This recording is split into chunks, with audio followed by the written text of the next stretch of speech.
was born to who I am today. So how much of it did you write? You wrote it all and people tidied up the grammar, or did you get it spot on all the way through?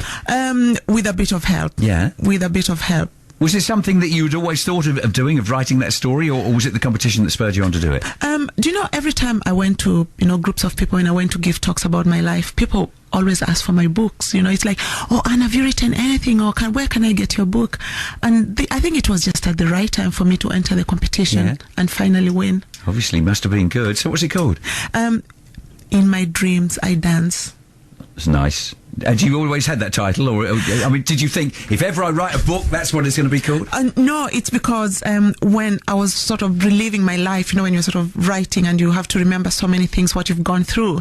And I remembered when I was in secondary school, some of my friends used to ask me, and when you're dreaming, are you disabled in your dreams? And I said to them, no, actually I dance in my dreams. Lovely.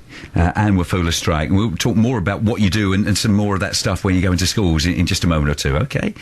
Here on BBC Essex. Well, my guest this morning has been Anne Wafula Strike. She's a wheelchair Paralympian. When's your next event? I'm doing a 10-mile next month in Portsmouth, the Great South Run.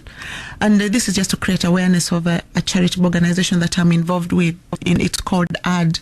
And what AD does, it works with the disability movements in some of the poorest countries in Africa and Asia from a human rights perspective. Yeah. And they're actually launching something called Stamp and Swap, which is sort of, you can swap an experience, you can swap an item, and this is going to be very exciting. They're launching it on the 3rd of December. Okay, well, listen out for more about that, and you're connected to a whole load of other charity events, and you're going into the schools as well across Essex, and then you're going to get that gold at 2012. Yeah, fantastic, yeah.